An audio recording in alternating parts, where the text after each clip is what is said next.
Frères et sœurs dans le Seigneur, nous vous saluons dans le nom de notre Seigneur Jésus-Christ et que la paix du Seigneur soit avec vous tous qui êtes fidèles à ce programme de temps de qualité, que sa grâce nous accompagne et que le Saint-Esprit nous accorde un entendement facile de cet enseignement que nous allons commencer à ce jour. Rappelez-vous que nous avons dit que nous parlerons des choses en rapport avec l'œuvre du Saint-Esprit tout ce mois de juin et peut-être même au-delà du mois de juin, mais il était aussi question de savoir que la fête de la Pentecôte en soi n'est pas une histoire d'un jour qui se retrouverait autour du mois de juin, pareil avec la Pâque, autour de mars et avril, mais ce sont des réalités de vie que nous devons avoir tous les jours de notre vie en tant que chrétiens. Le fondement sur lequel nous sommes assis,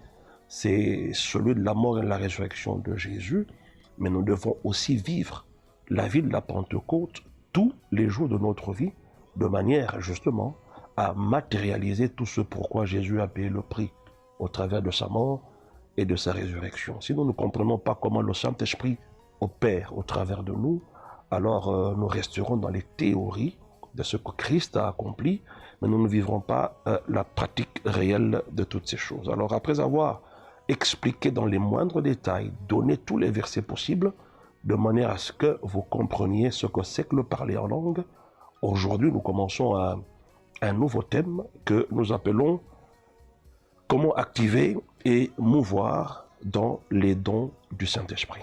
Pourquoi est-ce que nous avons particulièrement choisi ce thème après avoir parlé sur le baptême dans le Saint-Esprit et le parler en langue? C'est simplement lorsque vous vous référez à plusieurs versets que nous avons donnés dans l'enseignement passé, vous allez vous rendre compte que nous avions parlé du signe initial et de l'évidence physique. Et nous avions aussi dit que le parler en langue n'était pas une fin en soi, c'était pas un but, mais c'était un moyen par lequel nous pouvons atteindre certaines dimensions, entre autres, nous maintenir dans la plénitude du Saint-Esprit, fortifier puissamment notre homme intérieur, et ainsi de suite. Et donc, le parler en langue, on l'avait expliqué, était le signe initial. Ça veut dire quand on est baptisé du Saint-Esprit, le signe par lequel on peut reconnaître que tel est baptisé du Saint-Esprit. En premier, c'est le parler en langue, mais ce n'est pas, on n'a pas dit que c'est le seul signe, mais c'est le signe initial. C'est par là que ça commence. C'est un peu comme une femme qui est enceinte, on peut commencer à remarquer des vomissements, certains malaises qui commencent, voyez-vous, et déjà on peut comprendre que ce sont des signes, c'est un signe initial, le vomissement par exemple, pour une femme qui est enceinte. C'est pareil pour celui qui est baptisé dans le Saint-Esprit. On a parcouru autant de versets dans la Bible qui prouvaient réellement que partout où on était baptisé dans le Saint-Esprit, et ces gens instantanément manifestaient un signe, c'est le parler en langue. Mais après, ils pouvaient prophétiser, ça veut dire en gros, opérer dans les dons du Saint-Esprit. Et donc le parler en langue, le baptême dans le Saint-Esprit, était comme une porte ouverte à la manifestation des dons spirituels. C'est ainsi que nous voulons enseigner encore en profondeur ces réalités autour des dons spirituels, comment est-ce que nous pouvons activer et mouvoir dans les dons du Saint-Esprit. Ceci est très important et très capital, eu égard à ce que nous remarquons dans l'ensemble, dans nos églises locales. Il y a tellement de choses autour des dons spirituels que finalement nous retrouvons, en tout cas personnellement j'en ai rencontré plusieurs, qui en ont marre des dons spirituels. Ils ne croient plus en la prophétie, ils ne croient plus aux paroles de sagesse, paroles d'intelligence, ils ne croient plus aux miracles qui peuvent se manifester au travers du don des miracles, et ainsi de suite. Et donc l'Église s'est refroidie à l'égard du ministère du Saint-Esprit dans leur vie. Dieu nous a gracieusement donné le Saint-Esprit afin qu'il manifeste son ministère au travers de ses dons. Et donc l'Église ne devrait pas, n'est-ce pas, avorter ces choses. L'Église ne devrait pas ne pas accepter les réalités du Saint-Esprit parce que, du reste, vous ne pouvez pas être édifié sans la personne du Saint-Esprit. Il est vrai aussi que opérer dans les dons spirituels, on va le voir un peu plus loin, que Dieu s'est toujours manifesté dans la vie de l'homme au travers du surnaturel.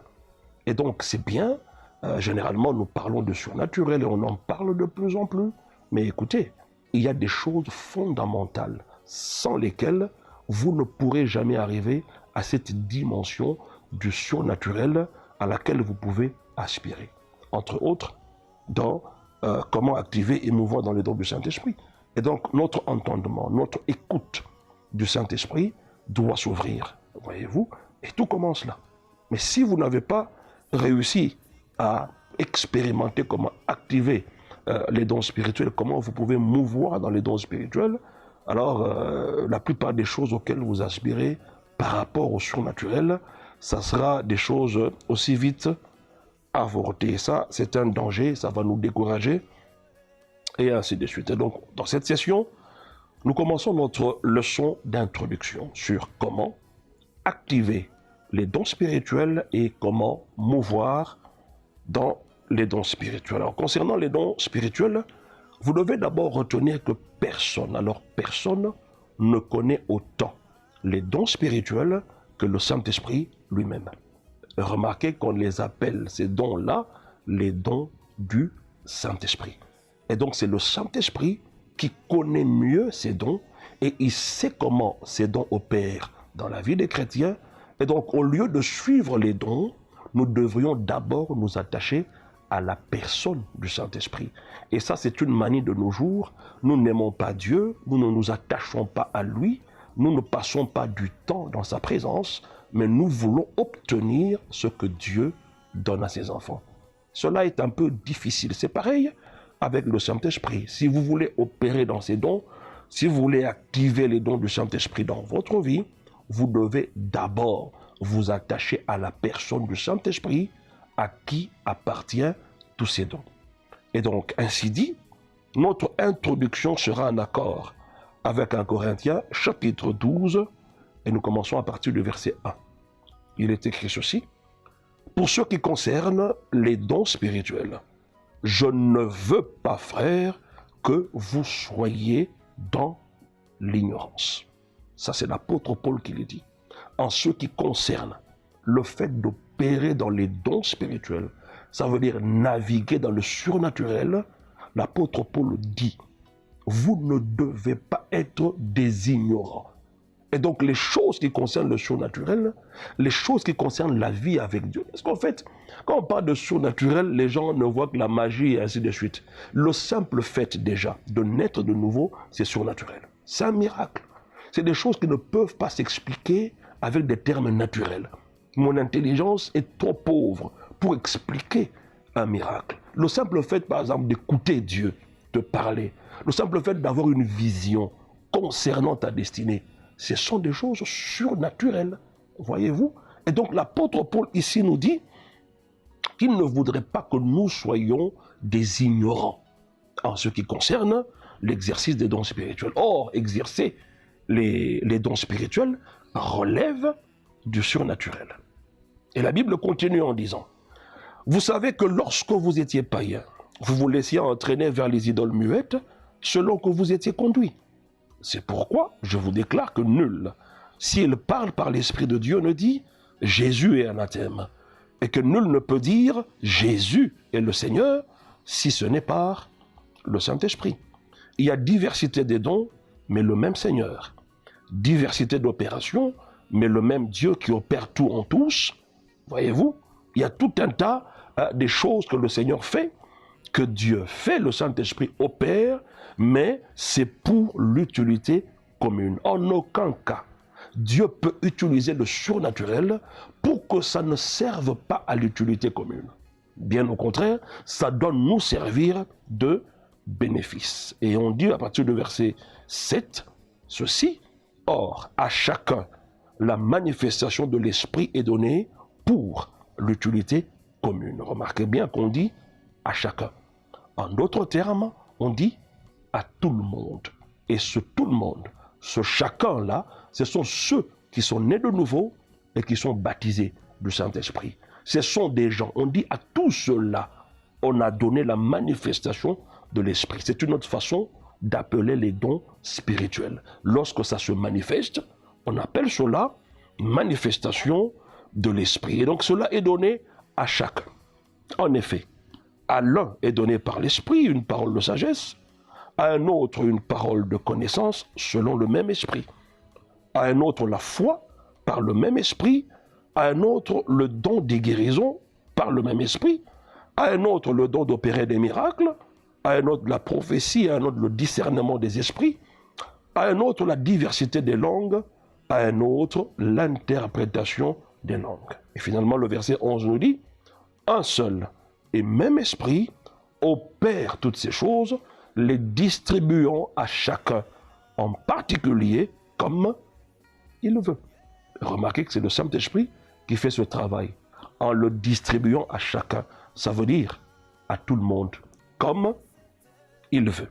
On dit bien, je reprends le verset 11, un seul et même esprit opère toutes ces choses. Quelles sont ces choses? Ce sont les dons que nous venons de citer. Il les opère, comment? En les distribuant à chacun comme il veut, et non comme nous voulons. Alors avant d'aller dans des amples explications, retenez que Dieu ne veut pas que nous restions ignorants des dons spirituels, car il nous a donné les dons de l'esprit avec l'intention très spécifique que nous en profitions tous. Les dons de l'esprit ne sont pas là pour détruire, pas du tout. Mais les dons de l'esprit nous ont été donnés par le Saint-Esprit afin que nous en profitions. En d'autres termes, c'est pour notre édification. C'est pour le bien de la communauté.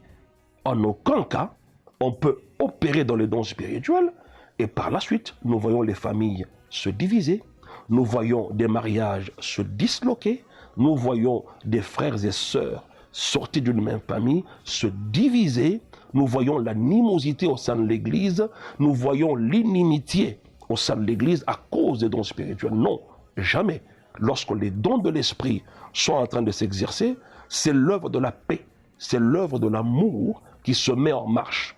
En aucun cas, on peut donner une prophétie pour diviser les gens. Même lorsque Dieu parle d'un péché vous concernant, lorsque cela vous arrive aux oreilles, parce que les dons spirituels s'opèrent sur la base de l'amour, l'amour accepte tout et vous serez touché dans votre cœur et vous allez changer. Cela ne vous amènera pas à vous énerver et ainsi de suite. Les dons spirituels ne sont pas là pour révéler les secrets des hommes en public. Pas du tout. Là, ce n'est plus de l'amour. Mais déjà, à partir de cette phrase, vous comprenez que Dieu nous a donné ces dons. Il ne veut pas que nous soyons ignorants. Il nous les a donnés avec l'intention spécifique que nous en profitions. Ce fut, et c'est encore l'intention de Dieu, que chacun des dons spirituels soit mis à profit. Ah oui. Nous devons en profiter à 100%. Dieu savait qu'il y aurait résistance de la part de l'ennemi, car il ne veut certainement que nous bénéficions, que nous soyons bénéficiaires de ces dons. C'est ainsi que je voudrais déjà vous avertir sur un fait. C'est que toute personne qui opère dans les dons spirituels, cela n'est pas nécessairement un signe de maturité spirituelle. Et puis observez bien, beaucoup de scandales que nous avons aujourd'hui dans nos églises, c'est lié justement à ces personnes qui opèrent dans les dons spirituels. C'est ce qui prouve qu'il y a une certaine immaturité, n'est-ce pas? Mais cependant, lorsque vous voyez quelqu'un dévoiler le fond de votre cœur, parlant des choses que personne d'autre ne connaît, à qui vous n'avez jamais parlé de cela à qui que ce soit, mais une personne vient et vous révèle ces choses, les secrets de votre cœur. Vous avez comme l'impression que cette personne est vraiment une personne mature dans le Seigneur. Non, mes chers frères. Opérer dans les dons spirituels, ce n'est pas un signe de maturité spirituelle. C'est ainsi que beaucoup de gens ont été déçus par le simple fait que quelqu'un lui a donné une prophétie et vous pensez que c'est la personne à qui il faut se confier, alors que la personne n'est pas aussi mature qu'elle le laisse croire. Et on va comprendre ça davantage quand on va avancer. Mais Dieu a prévu à toutes ces éventualités, mes chers frères, et il a pris soin de chaque détail, afin que nous réussissions dans cette mission. Nous devons donc nous acharner, n'est-ce pas, à découvrir ce que sont les dons spirituels et quels sont le plan et l'intention de Dieu concernant ces dons, afin de pouvoir en bénéficier selon le plan de Dieu. Nous devons nous acharner parce qu'il a dit, il ne veut pas que nous soyons des ignorants en ce qui concerne les dons spirituels. Remarquez, mes chers frères, la manière dont les gens courent derrière certains individus, simplement pour écouter Dieu leur parler. Ça prouve à suffisance que l'Église d'aujourd'hui en général a un sérieux problème. Comment êtes-vous né d'un Père qui est Dieu et depuis que vous êtes né de lui, vous n'avez jamais écouté sa voix? Alors que l'écoute de la voix de Dieu est un droit inné à tout enfant de Dieu. Parce que je suis né de mon Père, il est tout à fait normal que j'écoute quotidiennement la voix de celui qui m'a engendré. Et pour le cas d'espèce, on ne parle pas d'un homme, on parle de Dieu qui nous a engendrés en Jésus-Christ. Mais regardez la file des gens. Ils peuvent être 500, 1000 personnes qui vont voir un seul individu afin que lui leur parle des choses concernant leur vie. Alors que la Bible déclare ici qu'à chacun est donnée la manifestation de l'Esprit. Ça veut dire à tout le monde qui est dans le corps de Christ. Et après on dit, finalement au verset 11 de Corinthiens 12, que c'est un seul et même esprit qui opère toutes ces choses, les distribuant à chacun. Ça veut dire à tout le monde, comme il le veut. Ça veut dire qu'il n'y a personne dans le corps de Christ qui est mis en marge en ce qui concerne l'opération des dons spirituels. Mais pourquoi allons-nous aussi nombreux auprès de certains individus? Mais c'est ce que l'apôtre Paul a dit. Ne soyons pas ignorants.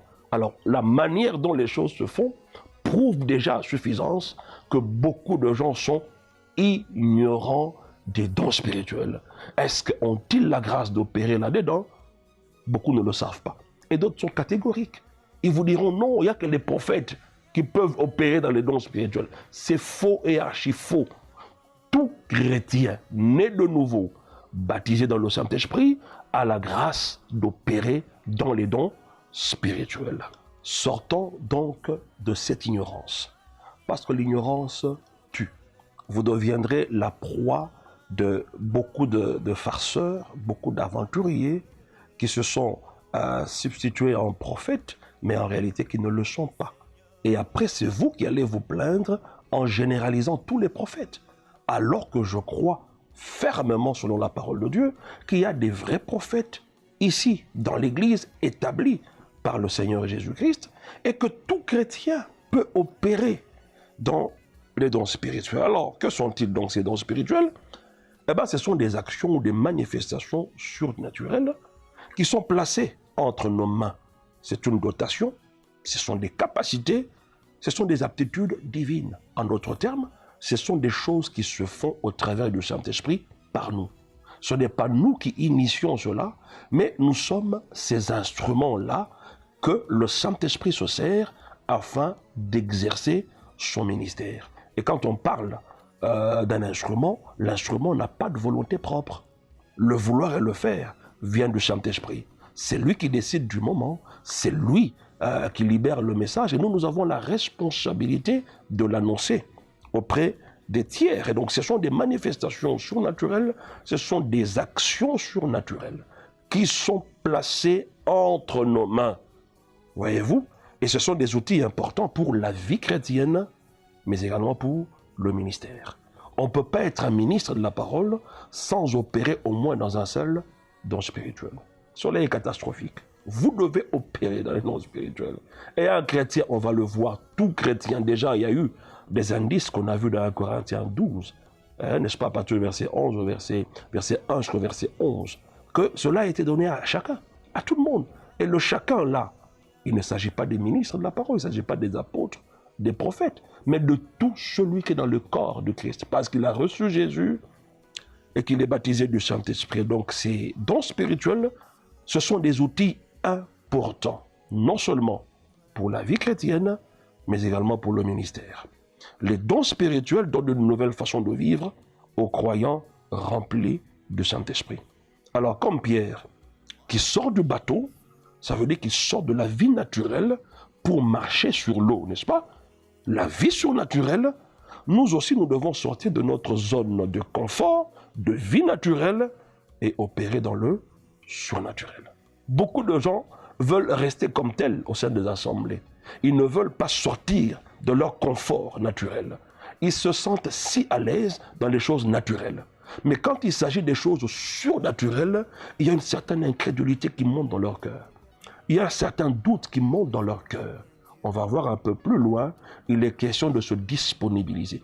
Il est question de désirer, n'est-ce pas, avoir soif des dons spirituels. Et vous allez voir que le Saint-Esprit va opérer son ministère au travers de vous. Et donc, comme Pierre, sortons du confort naturel. Pierre est sorti du bateau. Il a été le seul, n'est-ce pas, de tous les disciples de Jésus à sortir de ce confort. Quand Pierre a posé la question, Maître, est-ce que c'est toi? Ordonne que je vienne. Et Jésus va libérer la parole, il dit, viens. C'était le seul qui a osé, n'est-ce pas, sortir du confort naturel et marcher sur l'eau dans le surnaturel donc. Mais finalement, il était, à un moment donné, il s'est effondré, il allait se noyer et Jésus l'a aidé. C'est ça. Les choses spirituelles, on les apprend étape par étape. On ne devient pas du coup un expert dans ces choses. Et puis on ne deviendra jamais un expert dans ces choses. On n'épatera jamais le Saint-Esprit. C'est lui qui va toujours nous épater. Donc c'est à nous de faire le premier pas et vous allez voir comment le Saint-Esprit va vous assister. Et donc nous devons vivre dans l'esprit, n'est-ce pas, et opérer dans les dons surnaturels dans notre vie de tous les jours.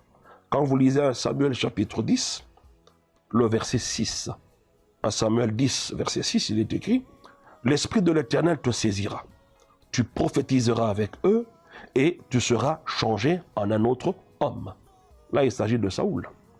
On dit que l'Esprit du Seigneur va te saisir. Et puis, tu vas prophétiser un autre terme. Et quand on dit, tu vas changer un autre homme, c'est-à-dire c'est quelqu'un qui va passer du naturel au surnaturel. Quelqu'un qui va passer de l'ordinaire à l'extraordinaire. À quel moment? Lorsque l'Esprit va le saisir. Voyez-vous, si vous vous disponibilisez, le Saint-Esprit se servira de vous. Et vous allez être quelqu'un qui, naturellement comme ça, a ses limites. Mais lorsque le Saint-Esprit vous saisit et que vous commencez à opérer dans les dons spirituels, on retrouve à ce moment-là un homme naturel en train d'opérer dans le surnaturel. Il est donc important pour chaque chrétien de savoir et de comprendre comment opérer dans tous les dons de l'Esprit. Raison pour laquelle l'apôtre parle de ne pas être ignorant en ce qui concerne les dons spirituels, afin qu'il ne reste pas de fausses notions mal entendues ou des zones d'ombre à ce sujet. Nous ne devons pas être des ignorants. Nous devons faire en sorte que nous comprenions ces choses. Je ne me rappelle pas, je ne sais pas, un sujet de la Bible où l'apôtre Paul insiste ainsi. Ne soyez pas ignorants là.